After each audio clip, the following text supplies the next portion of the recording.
Monsieur, mesdames, bonsoir. Retenez tout d'abord que le président de la République, Issoufou Mahamadou, a accordé cet après-midi une audience au président de la Banque ouest-africaine de développement.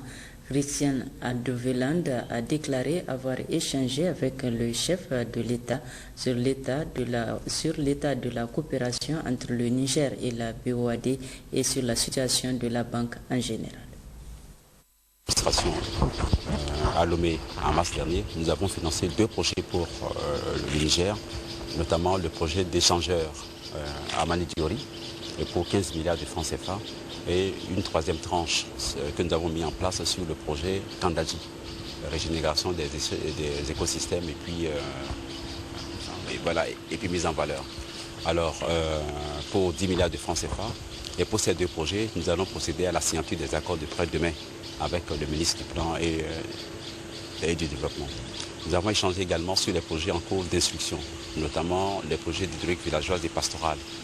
Nous avons reçu une requête pour environ 4000 points d'eau, mais la BOAD a déjà fait les préfinancements pour les études et qui sont actuellement en cours. Une fois que ces études seront terminées, nous allons passer à la phase et financement du projet. Alors, sur les autres dossiers également, nous avons fait le tour avec le chef de l'État d'avancement des travaux. Je crois que pour la plupart des projets que nous avons financés, les exécutions se passent très très bien. En ce qui concerne la BOAD elle-même, nous avons informé le chef de l'État que le niveau d'activité a été assez élevé l'année dernière et que nous sommes dans la même dynamique pour cette année.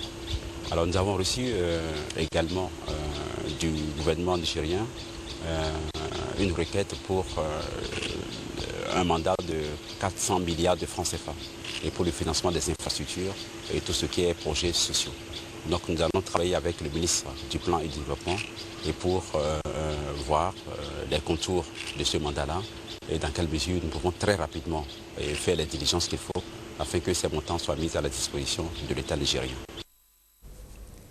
Retour cet après-midi à Niamey du Premier ministre chef du gouvernement qui était en mission dans la région de Zender où il est allé constater de visu l'avancement des travaux de construction du système d'adduction d'eau potable de Ganaram. Brigitte Rafini a été accueilli à l'aéroport de Niamey par les membres du gouvernement. Oui, comme annoncé, le Premier ministre chef du gouvernement était ce matin à Zender. Brigitte Rafini est allé constater de visu l'état d'avancement des travaux du chantier de Ganaram dans la commune rurale de Wolalewa, département de Tanout. C'est dans le cadre de la résolution du problème d'approvisionnement en eau potable de la ville de Zender, d'un coût global de près de 21 millions de francs CFA pour un délai d'exécution de 30 mois. Ces travaux, une fois achevés, vont mettre un terme au sempiternel problème d'approvisionnement en eau potable auquel la ville de Zender est confrontée depuis plusieurs décennies. Précision, Garba Maman Kabirou, Lawali Babali. Le président de la République, Issoufou Mahamadou, dès son accession à la magistrature suprême du pays il y a un peu plus de 3 ans, a placé au niveau de ses priorités la résolution de l'épineuse question d'approvisionnement en eau potable de la ville de Zender. Dans cette optique, et après des études techniques en somme concluantes, le champ de captage de la localité de Ganaram, à quelques encablures du village de Bakimbiriji dans la commune rurale de Wolalewa, département de Tanout, a été retenu car à ce niveau et selon les résultats des études, la nappe a une capacité de production importante avec un débit de plus de 84 000 m3 jour, ce qui du coup répond pleinement à la demande de la population en ce qui concerne cette denrée on ne peut plus indispensable et hautement importante que l'eau. Aussi, et après le lancement officiel des travaux l'année dernière par le président de la République, Issoufou Mahamadou, le projet est rentré dans sa phase active depuis le début de ce mois, d'où la présence à Zender du Premier ministre Brigitte Rafini ce dimanche, où à l'aéroport international, il a été accueilli au pied de l'avion par le gouverneur de la région de Zender, Kalla Moutari, entouré pour la circonstance de ses plus proches collaborateurs. Après donc le passage en revue des détachements des forces armées nigériennes qui lui rendaient les honneurs, la civilité qui lui a été magnifiée par les différents corps constitués et ce bain de foule par les différentes associations socio-professionnelles venues exprimer leur soutien indéfectible aux autorités de la 7e République.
Le Premier ministre, à la tête d'une forte délégation, va immédiatement mettre le cap sur cet important chantier de Ganaram pour ainsi constater de visu l'avancement des travaux de réalisation des forages au nombre de 18, de 25 mètres cubes heure chacun et de 5 pisomètres entre autres.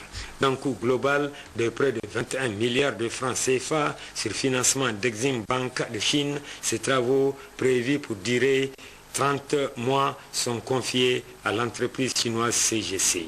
Ils avancent normalement et à la grande satisfaction de tous et de chacun, et Brigitte Raffini, en intervenant, s'est dit régi de constater à quel point cette question hautement prioritaire et importante accueille l'assentiment des uns et des autres avant de revenir sur l'engagement ferme du président de la République Issoufou Mahamadou à mettre un terme au problème d'approvisionnement en eau potable des habitants de la ville de Zender et environnants.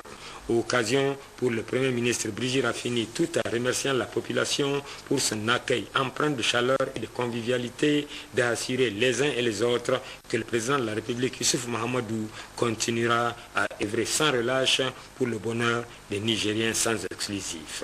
Auparavant, le maire de la commune rurale de Walelewa, Mamamanou, et le président du conseil des villes de Zender, Dr Sabo Bachir, ont tour à tour pris la parole pour réitérer au nom de leurs administrés leur gratitude aux autorités de la 7e République, au premier chef, le président Issoufou Mahamadou, pour les efforts sans cesse croissants qu'il déploie dans le cadre de l'amélioration des conditions de vie des populations. Oui, vous l'avez corrigé de vous-même, le coût des travaux s'élève à un montant de près de 21 milliards de francs CFA pour une durée de 30 mois. Ajoutant que le Premier ministre, chef du gouvernement, a également effectué d'autres visites, notamment à la Soraz et au niveau des installations d'Arunguza pour l'alimentation en eau potable de la ville de Zender. Nous y reviendrons dans nos prochaines éditions. Maradi, la capitale économique de notre pays, abritera à partir de demain, 12 mai 2014, la conférence des cadres de l'administration territoriale. Cette rencontre, qui sera présidée par le président de la République, chef de l'État, Issoufou Mahamadou, permettra d'outiller davantage les cadres de l'administration sur leurs missions de développement et de sécurité au niveau déconcentré. Asko Jibrila, Moussaïaï. Maradi va abriter du 12 au 15 mai prochain la conférence des cadres de l'administration territoriale autour du thème « Le cadre de commandement face à sa mission de développement et de sécurité ». Ce sera la toute première conférence de cadres depuis l'installation de la 7e République et même la toute première depuis celle de 2008 tenue à Niamey. Le président de la République, chef de l'État, Issoufou Mahamadou, a tenu à l'initier étant donné la nécessité de mettre tous les démembrements de l'administration au diapason du modèle de bonne gouvernance voulu par lui pour notre pays et ainsi relever tous ensemble les défis de développement pour lesquels de nombreux projets sont mis en œuvre. Suite à la nomination, l'installation des cadres de l'administration territoriale, la situation s'est imposée de les regrouper pour échanger avec eux, les former, en tout cas dans le cas, surtout compte tenu de la diversité de leur provenance et aussi de leur domaine de compétences. Et d'autre part, en vue d'insuffler en tout cas une bonne gouvernance locale dans la gestion de nos entités déconcentrées de l'État.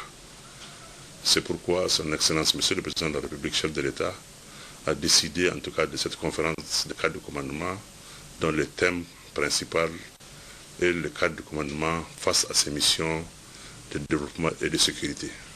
Et dans ce cadre, plusieurs thèmes seront développés tant par les ministères techniques que les directions centrales du ministère. C'est un large éventail d'instruments qui seront donnés en tout cas à ces cadres-là, qui leur permettront, j'en suis convaincu, à la sortie de cette conférence-là, d'avoir un guide qui va leur permettre d'assumer davantage la responsabilité de développement et surtout d'assurer la sécurité de leurs entités. Au menu de cette conférence de cadre de Maradi, des échanges entre le chef de l'État et les participants, mais aussi plusieurs communications du cabinet du Premier ministre, du Haut Commissariat à l'initiative 3N et des différents ministères, toutes suivies de débats. À Maradi, justement, nos correspondants régionaux se sont intéressés aux réalisations du programme de la Renaissance, notamment dans le domaine des infrastructures avec la construction des routes et le marché central de Maradi. Reportage Maman Omarou, Adin Aglas.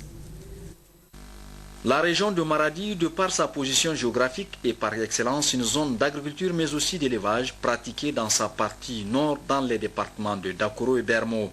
Maradi, on le sait aussi, c'est la capitale économique du Niger. Le statut de capitale économique conféré à la région trouve bien sa justification dans la pratique du commerce sur l'ensemble du territoire de la région. Fort de cet état de fait, dans le cadre de la mise en œuvre du programme de renaissance pour le Niger du président Issoufou Mahamadou et pour conforter le statut de capitale économique du Niger, Maradi est en chantier depuis 3 ans maintenant. En effet, qui du commerce doit forcément booster tous les secteurs qui doivent concourir à la pratique de cette activité, du reste très importante dans le développement d'un pays. C'est pourquoi ici, dans la région de Maradi, tous les secteurs de la vie socio-économique ont bénéficié d'importants appuis pour justement donner de la vitalité au secteur du commerce, qui constitue un pilier pour la région. Aussi, la construction du marché central de la ville de Maradi trouve-t-elle toute sa signification. Vous savez, Maradi en tant que capitale économique, et qui parle de capitale économique, donc parle d'un lieu de rencontre où les gens doivent se rencontrer, donc ça veut dire le marché. Et aujourd'hui, grâce à la volonté du président, grâce à sa détermination, donc ce marché est en train d'être construit et presque nous sommes à la fin des travaux. Et nous, en tant que chambre de commerce, en tant que représentants des opérateurs économiques, nous avons eu à solliciter auprès du président pour qu'il puisse investir le montant qu'il fallait donc pour la finition pour boucler donc le budget du marché. Et c'était sur place, il avait donc injecté 2 milliards en plus, ce qui fait presque 7 milliards pour la construction de ce marché. Et vraiment, je vous assure, à chaque fois que nous nous rencontrons, c'est-à-dire qu'il rencontre la délégation des opérateurs économiques de Maradi, il leur parle toujours de ce marché, que vraiment ça lui tient à cœur. Je voudrais remercier d'abord le président de la République, son Excellence Mahamadou Issoufou, pour avoir mis en chantier ce projet de construction ou de reconstruction de notre grand marché. Le projet date de plus de 10 ans. Nous le remercions vivement parce que c'était notre rêve et aujourd'hui c'est devenu une réalité. En 10 ans, Maradi, capitale économique, la reconstruction reflète la réalité de ce que nous appelons Maradi capitale économique.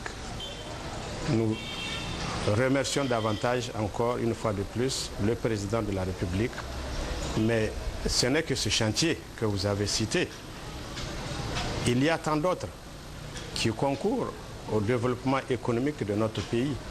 Sur une superficie de 7,5 hectares pour un montant global de 8 milliards de francs CFA, le marché central de Maradi a une capacité de 1450 boutiques périphériques et internes. 12 entreprises pour 860 employés, toutes catégories confondues, y travaillent nuit et jour. À la date d'aujourd'hui, les travaux d'avancement des travaux est de 85 à 95% pour les boutiques périphériques et de 115 à 85% pour les boutiques internes. La consommation de lait pour les boutiques périphériques est de 7 mois sur les 18 La consommation de lait pour les boutiques périphériques est de 7 mois sur les 18 contractuels. Pour les boutiques intérieures, le délai de consommation est de 4 mois sur 8. En effet, le constat sur le terrain montre clairement que tout est pratiquement en voie de finition. Il vous souviendra que les entrepreneurs avaient posé un problème de paiement de l'air de compte. À ce sujet, le président de la République a instruit les services afin que diligence soit faite. Oui, le président a pris l'engagement de nous payer. Moi, je fais 4 rentrées de marché de Maradi et notre délai, c'est en 18 mois. En 18 mois, moi, je finis ça en 6 mois. Et le président, il a rempli son engagement et nous aussi, on a rempli notre engagement. La première tranche, elle est à 95%, comme vous voyez.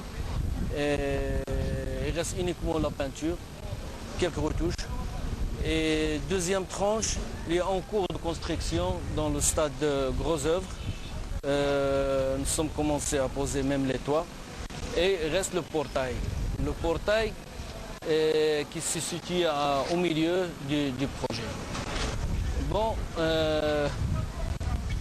ce projet-là, au début, on a trouvé des difficultés au niveau du terrain. Le terrain il était accidenté. C'est parmi les choses qui nous a pris beaucoup de temps pour rectifier les plans, pour modifier. Et en fin de compte, on a résolu le problème de faire sous forme d'escalier dégradé. Donc le projet est maintenant en stade final. Il faut noter que les réformes et les mesures prises dans le cadre de l'amélioration du climat des affaires ont permis l'allègement des procédures et des coûts au profit des opérateurs économiques, ce qui a également permis à ces derniers de renforcer leurs rapports commerciaux avec ceux du Nigeria. La vitalité du commerce est soutenue par les voies de communication, notamment les routes. C'est pourquoi, afin de donner tout leur sens aux investissements dans la région, le gouvernement de la 7e République a entrepris l'aménagement et le bitumage de la route Tibiri-Dakoro longue de 115 km pour un montant total de 11 544 802 000 francs CFA. Les travaux de réhabilitation de la route Madawa-Guidaromji longue de 107 km pour un montant total de 15 976 128 760 francs CFA. La réalisation de la route Maradi-Madarumfa, frontière du Nigeria, longue de 115 km pour un montant de 28 milliards de francs CFA. Il faut y ajouter la construction des pistes rurales sur 83,925 km et l'entretien en cours des routes bitumées pour 411 km et 939 km de routes intérieures. Il faudra évidemment compter plusieurs autres tronçons dont les financements sont acquis et ou en étude. La première dame, Haja Aïssata Issoufou, présidente de la fondation Gouri Vie Meilleure, était hier à Tillabéri où elle a procédé à la remise d'un important don de produits pharmaceutiques et divers à l'hôpital du district de Tillabéri avant de visiter les locaux du centre. C'était en présence du ministre de la Santé publique, Bada Salamatou Jibono. Donc composé de matériel, de médicaments et moustiquaires destinés au district sanitaire de Tillabéri vise à renforcer les capacités opérationnelles du centre et permettra d'appuyer les efforts de l'État dans le cadre de la mise en œuvre du programme de renaissance engagé par le président de la République, chef de l'État Issoufou Mahamadou. En remettant ce dont la première dame Aïssata Issoufou s'est d'abord réjouie de l'accueil qui lui a été réservé à Tillabéri. Elle s'est ensuite apaisantie sur les importantes actions menées par la fondation Gouri Vie Meilleure et l'objectif poursuivi. J'ai appris que l'hôpital de district de Tillabéri manquait de table d'opération. La table d'opération est en mauvais état et les autres services aussi manquent d'équipements, de consommables, et nous avons essayé de pallier à cela.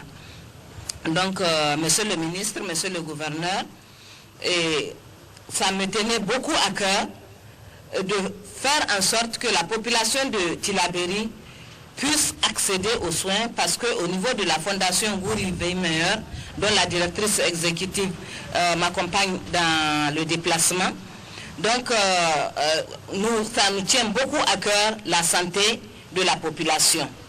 Nous avons essayé de faire tout ce qui est à notre pouvoir pour faire en sorte que cet hôpital de district puisse fonctionner le plus normalement possible. Donc vous allez constater dans ce que nous avons amené qu'il y a un peu de tout pour tous les services, et surtout pour l'hospitalisation. Nous avons essayé de faire en sorte que l'hôpital soit totalement pris en charge côté hospitalisation, c'est-à-dire pour tout ce qui est des lits, des matelas, aussi bien pour les chambres de catégorie que pour les autres chambres. En réceptionnant ce dont le ministre de la Santé publique, Manu Agali, a exprimé toute sa reconnaissance à la Fondation Gouri Vie Meilleure avant de remercier la première dame Aïssata Issoufou pour cet appui et son engagement à soutenir les efforts de l'État dans la recherche du mieux-être des populations. Et je sais que vous n'êtes pas à votre premier geste, vous n'êtes pas à votre première donation à l'endroit du secteur de la santé. Nous vous disons merci. Le ministère va faire de son mieux, les communautés vont faire de leur mieux, les agents de santé vont faire de leur mieux pour utiliser à bon escient cette donation. Ces produits, ces matelas, ces tables, tout sera utilisé au profit de la population.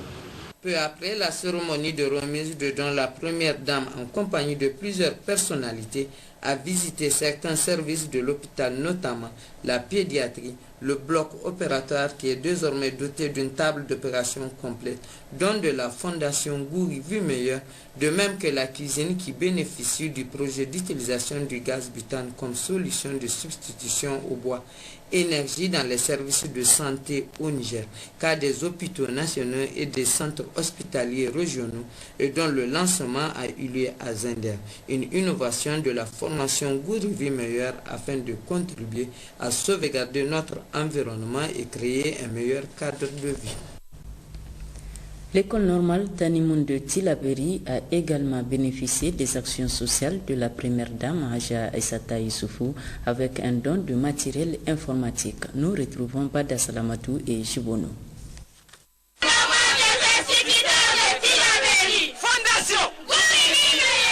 Ce don, composé de 10 ordinateurs, 10 onduleurs et un split destiné aux élèves maîtres de l'école normale des instituteurs du Tillabéri, rentre dans le cadre de la culture de l'excellence en milieu scolaire et au mieux favoriser l'éducation de la jeune fille, une des priorités du gouvernement nigérien.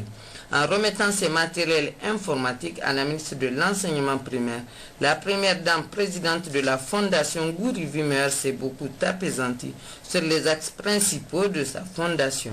Aïssata Issoufou devait ensuite expliquer le bien fondé de cet appui avant de remercier les partenaires qui ne cessent de les accompagner à soutenir les efforts de l'État. Vous savez que la fondation Gouri Vie Meilleure travaille dans le cadre de l'éducation, la santé et l'environnement. Au niveau de l'école normale, vous savez que nous avons un projet qui s'appelle Informatique pour tous. Dans ce projet, nous essayons d'apporter l'outil informatique dans les écoles du Niger à tous les niveaux, que ce soit au niveau du primaire, du secondaire, de l'université, tout comme des autres écoles, dans la limite de notre possibilité. Et dans ce projet, nous avons pour partenaire pour l'ordinateur concernant l'école normale, nous avons pour partenaire la Sopamine. Et je profite justement de vos antennes pour remercier la SOPAMIN pour nous avoir appuyés dans ce projet. Madame Ali Mariama, ministre de l'enseignement primaire, a quant à elle situé toute l'importance de cet appui et a remercié la Fondation Guri Vie Meilleure qui s'évertue à faire de l'éducation la promotion de l'excellence. Cette visite à l'école normale de Tillabéri témoigne de l'importance que vous accordez à la formation des élèves maîtres et à l'éducation d'une manière générale. Ce geste que vous venez de faire, le deuxième du genre, après celui que vous avez fait à l'école primaire de Difa, en outils informatiques, témoigne aussi du souci que vous avez pour la formation de qualité des élèves maîtres. Je me plais de rappeler que depuis 2011, vous avez parrainé et organisé à l'intention des élèves les plus méritants de notre pays une journée d'excellence au cours de laquelle vous leur apportez votre appui et votre témoignage surtout pour la satisfaction donc, du travail qu'ils ont fourni au cours de l'année. C'est pour les encourager non seulement à se familiariser avec l'outil informatique, mais aussi à rendre leur formation beaucoup plus performante. Nous profitons de cette occasion pour vous remercier très sincèrement. Merci au nom de tous les élèves maîtres, au nom des encadreurs de l'école normale. Mais auparavant, le directeur général de l'école normale des instituteurs de Tillabéri a pris la parole pour remercier la première dame Aïssata Issoufou, marraine de la culture de l'excellence, pour ce geste salutaire qui restera à jamais gravé dans les annales de l'école normale et qui de surcroît contribuera à l'amélioration des conditions de travail des élèves maîtres, administrateurs, encadreurs et autres usagers.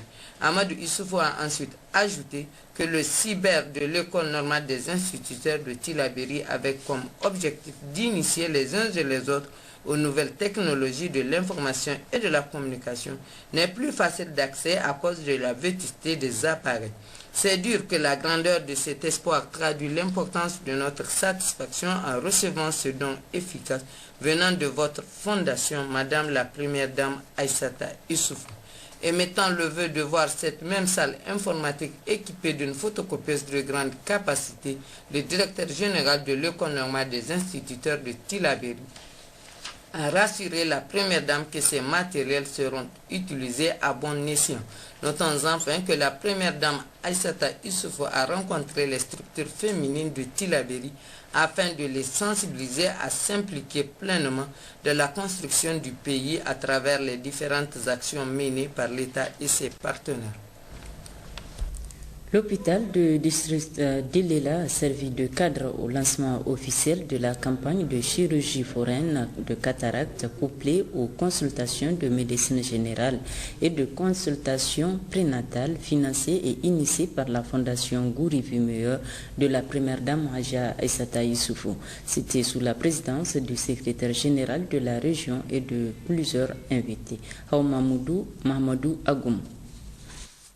Il faudrait rappeler que la Fondation Guri Vie Meilleure de la première dame Haja Aïssata Mohamedou Issoufou se distingue par la qualité et la pertinence des interventions qu'elle mène dans les domaines de l'éducation, de l'environnement et de la santé, contribuant ainsi à améliorer la qualité de vie des populations. Aujourd'hui encore, cette fondation Guri Vie Meilleure n'a pas failli à sa tradition. En effet, 200 personnes seront opérées gratuitement de la cataracte, objet de ce présent lancement de la campagne de chirurgie foraine de la cataracte couplée aux consultations de médecine générale et des consultations foraines. Toutes les interventions de la fondation ont été placées au cœur de nos couches sociales les plus défavorisées, ce qui justifie à juste titre le slogan de Vie Meilleure, dira le maire de la commune urbaine d'Ilela qui prenait la parole à cette occasion. Il devait au nom de toute la population réitérer ses sincères remerciements et profonde gratitude à la présidente de la Fondation Guri Vie Meilleure, la première dame Haja Aïssata Mohamedou Issoufou. Pour la représentante de la première dame, Dr Ramatoulaye Cissé Diop, elle dira qu'opérer 200 personnes qui vont retrouver la vie, l'autonomie, c'est aussi 200 guides libérés qui pourront être scolarisés alphabétisés. C'est autant d'épouses et de mères qui pourront se consacrer pleinement aux tâches quotidiennes et à des activités génératrices de revenus. Toujours au cours de cette campagne, ces 200 élèves qui seront déparasités, 200 autres pourront être reçus en consultation ophtalmologique et ORL, dira la représentante de la première dame, Dr Ramatoulaye Diop Sissé. La fondation Gourivi Meilleur s'est engagée avec ses partenaires, dont l'ambassade d'Arabie Saoudite, que nous remercions vivement, à redonner la vue. Nous avons choisi à travers cette caravane organisée à Ilela du 10 au 16 mai 2014 de nous rapprocher de vous et de vous prendre en charge au sein de votre communauté. Quant au secrétaire général de la région, il devait dire que la santé de la population constitue une des priorités des autorités de la 7e République, au premier rang desquelles son Excellence Mahamadou Issoufou, président de la République, chef de l'État, qui œuvre inlassablement pour la promotion de la santé de la population.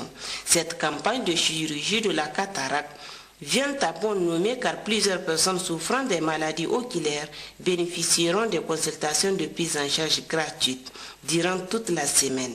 Enfin, elle a adressé ses remerciements à la présidente de la fondation Gourivi Meilleur. Notons enfin la présence à cette importante cérémonie, le président du conseil de ville Ouhoudoudou, les maires des arrondissements 1 et 2 et plusieurs autres invités de marque.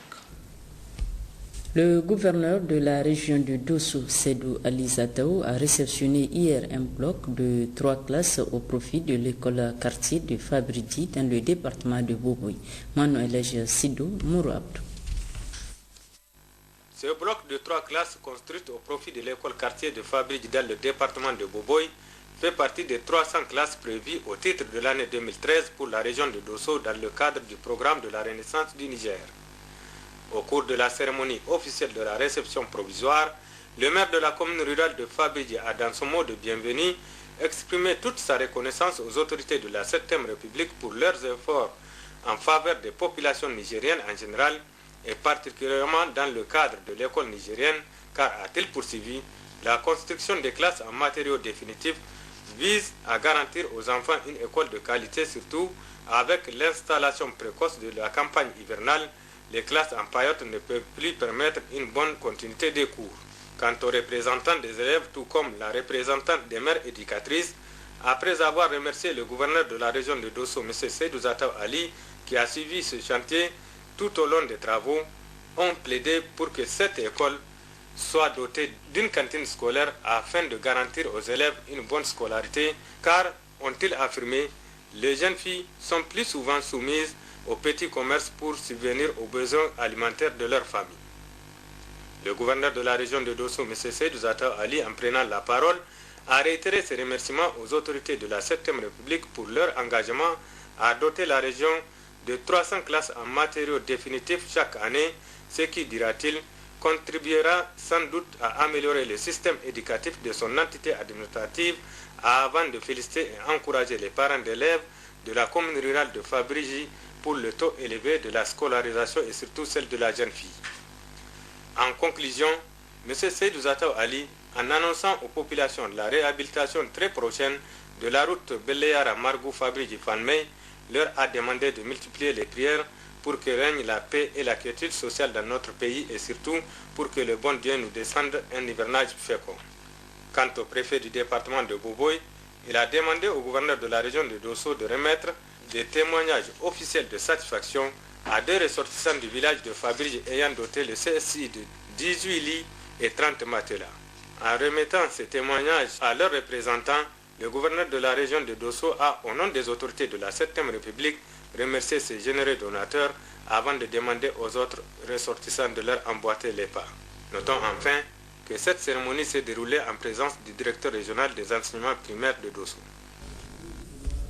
Cérémonie d'intronisation hier à Louma, dans le département de Filengue, du 28e chef de village Issoufou Mamadou, élu en septembre dernier. C'est le préfet du département de Filengue qui a présidé la cérémonie en présence de plusieurs personnalités, dont le ministre d'État, ministre des Affaires étrangères, Bazoum Mohamed. Le compte rendu de Abdoulaye Soumana et Amadou Ibrahim. Outre le ministre d'État, ministre des Affaires étrangères, de la coopération et des Nigériens à l'extérieur, Bazoum Mohamed, le ministre de la formation professionnelle et technique, Cheikh Boudaïna, et les députés nationaux, plusieurs cadres centraux et régionaux et des invités venus de Niamey, Tawa et Filengue ont effectué le déplacement de Louma pour apporter leur indéfectible soutien à Issouf Mahamadou et témoigner au 28e chef de village toute leur sympathie, car il y a des moments pathétiques dans la vie d'un chef coutumier comme celui de son intronisation. Le village de Louma, créé il y a environ 600 ans par Loum, a vu plusieurs chefs se succéder, dont le 28e Issouf Mahamadou, fils de Mahamadou China, qui a régné pendant plusieurs années sur le village de Louma. C'est donc à l'issue d'élections libres et démocratiques que Issouf Mahamadou a succédé à Mahamadou China, qui s'est éteint en décembre 2013, après 33 ans de règne. Plusieurs allocutions ont marqué cette cérémonie, dont celle du président du comité d'organisation, le directeur de cabinet du ministre des Finances Abdou Maïdaji, qui a remercié les bonnes volontés qui ont bien voulu participer à l'organisation, les autorités administratives et coutumières, ainsi que les invités qui ont accepté de faire le déplacement pour rehausser de leur présence l'éclat de cette cérémonie. Dans son mot de bienvenue, le maire de la commune urbaine de Filengue a exprimé toute la reconnaissance des populations aux autorités de la 7e République pour tous les efforts qu'elle déploie au profit de la population de sa commune et aux invités ayant effectué le déplacement de Louma en ce jour mémorable. Le rappel de l'historique du village et l'arbre généalogique de la chefferie de Louma ont permis aux participants de mieux connaître le village.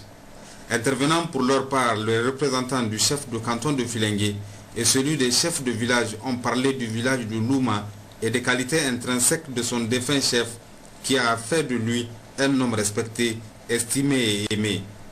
Ils ont aussi loué les qualités d'homme affable et travailleur de l'actuel chef, qualités qui ont amené les populations de Louma à le choisir comme chef de village à la grande satisfaction de tous.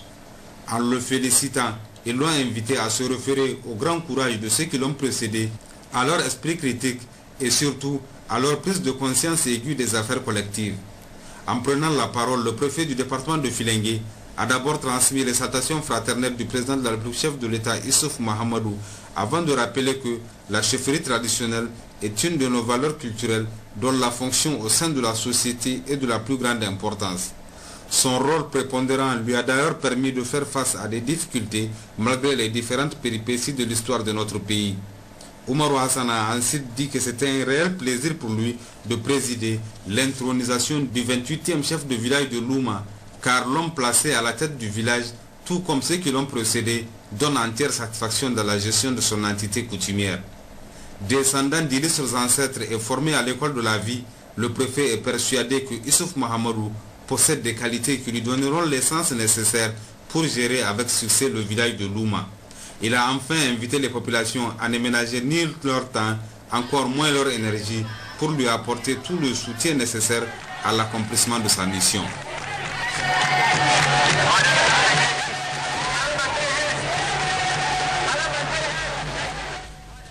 Fin cette semaine à Gouré, des séances de prières collectives en faveur de la paix et d'un hivernage fécond dans notre pays, organisées dans tous les villages à l'initiative du chef de canton Mekosso Memoussa. Sandanataï.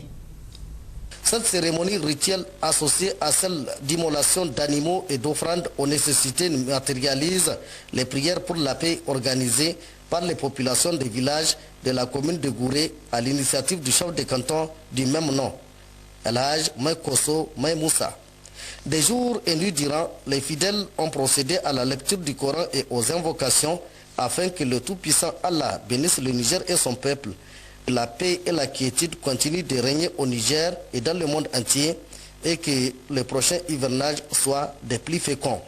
Selon l'honorable chef de canton de Gouré qui présidait la clôture de cette cérémonie rituelle, ces prières ont été organisées pour soutenir les efforts du président de la République Mahamadou Issoufou, du Premier ministre Brigitte Raffini et son gouvernement dans leur quête quotidienne pour la sécurité et la quiétude de toutes les communautés nigériennes.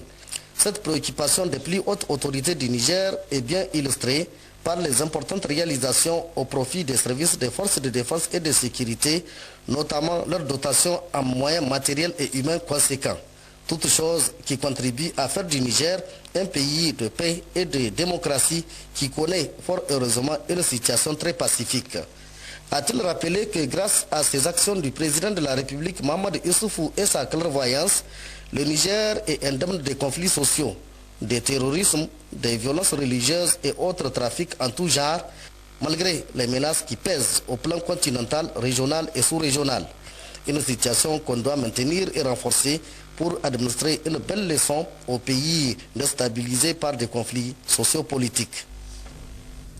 Les infirmiers, une force pour le changement, une source vitale pour la santé, c'est le thème retenu pour commémorer demain, 12 mai, la journée mondiale de l'infirmier.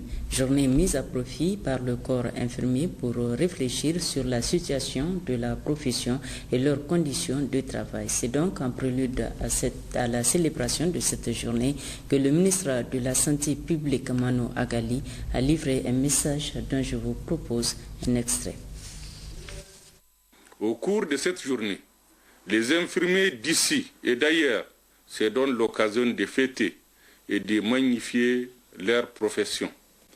Il est à noter qu'au Niger, le personnel infirmier, de par son nombre numériquement élevé, est présent à tous les niveaux de la pyramide sanitaire et exerce ses attributions avec dévouement et professionnalisme. En dépit des difficultés inhérentes aux exigences de cette noble profession, les infirmiers sont considérés par les bénéficiaires de leurs prestations comme éducateurs et agents de changement, contribuant ainsi à la lutte contre les maladies. Mesdames, Messieurs, la santé figure parmi les plus grandes priorités des plus hautes autorités de la 7e République. À cet égard, il vous souviendra que mon département ministériel a bénéficié d'un important recrutement des agents de santé, parmi lesquels plus de 1000 étaient composés d'infirmiers et infirmières. Je me réjouis du fait que la majorité de ces agents est affectée en zone rurale où il y a d'importants besoins en santé. La célébration de cette journée m'offre l'occasion de réaffirmer l'attachement des autorités de la 7e République à l'amélioration des conditions de travail des professionnels de la santé. Ainsi, à l'occasion de cette journée, je vous invite à méditer davantage sur les efforts à consentir pour une meilleure satisfaction des patients. La Fédération ouest-africaine des associations des personnes handicapées est en réunion à Niamey. L'atelier qui a débuté ce matin sous la présidence de la ministre de la Population, de la Promotion de la Femme et de la Protection de l'Enfant permettra d'élaborer le plan stratégique de cette fédération. Askou Jibrila, Smaïl Douda. Organisée par la Fédération ouest-africaine des associations des personnes handicapées, cette rencontre a vu la participation de 15 pays membres de la sous-région. Au cours des 48 heures d'échange, les participants vont mener des réflexions permettant de déboucher sur la validation du plan stratégique de cette fédération. Le président de la dite fédération, dans son allocution, a félicité les responsables pour les efforts consentis. La détermination et le ferme engagement des responsables des fédérations nationales membres de la FOAF depuis la rencontre de Cotonou au Bénin en août 2012 a conduit à l'organisation d'une assemblée générale tenue à Dakar les 8 et 9 décembre avec le soutien du Handicap International et de l'Organisation mondiale des personnes handicapées. Aujourd'hui, plus que jamais, ma foi et ma conviction à la renaissance de la FOAF sont renforcées grâce au soutien de vous tous présents ici. La ministre de la Population a pour sa part rappelé les efforts déployés par les gouvernements de l'espace CEDEAO pour garantir l'effectivité des droits des personnes handicapées. La quasi-totalité des pays de la CEDEAO ont ratifié la Convention. Des structures de mise en œuvre de cette Convention ont été mises en place. Des formations sur les droits des personnes handicapées ont été dispensées. Des mesures administratives et législatives sont également en cours d'élaboration en vue de la réalisation des objectifs de la Convention. Par conséquent, je m'engage au nom des plus hautes autorités de la 7e République que le gouvernement nigérien ne ménagera aucun effort pour accompagner votre organisation dans ses actions pour un espace CEDEAO plus inclusif des personnes handicapées. Le plan stratégique qui sera validé au cours de cette rencontre contiendra certainement les actions de renforcement des capacités, des techniques de plaidoyer et d'élargissement du cadre partenarial, ce qui permettra à la fédération de réaffirmer sa position de leader en matière de handicap dans l'espace CEDEAO. En prélude à la tenue du Forum national Jeunesse et Emploi Vert qui se tiendra du 10 au 13 juin prochain à Niamey, une mission conjointe ministère de la Jeunesse et des Sports et le Conseil national de la Jeunesse a rencontré hier à Difa les autorités administratives et les représentants des jeunes de la région. Détail Ben Youssouf Abdelaziz, Harouna Sanda. En ouvrant les travaux de la rencontre, le secrétaire général de la région qui présidait les travaux de ces assises a rappelé aux participants que notre pays organisera du 10 au 13 juin 2014 prochain la deuxième édition du Forum international francophone sur les emplois verts sous l'égide de l'OIF. Ce forum, souligne Hassan Arrouido, constitue un cadre de dialogue, de concertation et d'échange pour les jeunes ici des pays ayant en partage la langue française pour l'expression d'initiatives et d'impulsion d'idées novatrices pour le développement de leur pays.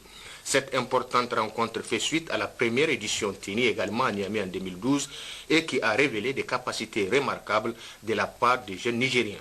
Pour sa participation à ces grands rendez-vous du donner et du recevoir, la région de Difa se doit à la mission de mieux préparer la participation de nos jeunes à cette deuxième édition pour un meilleur encadrement des jeunes et une sélection rigoureuse des dossiers, a laissé entendre le secrétaire général de la région. Pour plus de précisions sur cette importante rencontre, nous avons interrogé M.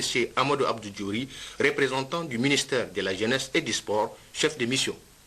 Nous allons réfléchir sur quelles sont les conditions, n'est-ce pas, à réunir pour que les jeunes porteurs de projets d'emploi vert, de projets de promotion de l'économie verte, puissent être aidés de manière à leur donner toute leur place, toute leur importance dans le mouvement d'ensemble que le monde entier est en train de mener dans le cadre de solutions à apporter aux crises multidimensionnelles.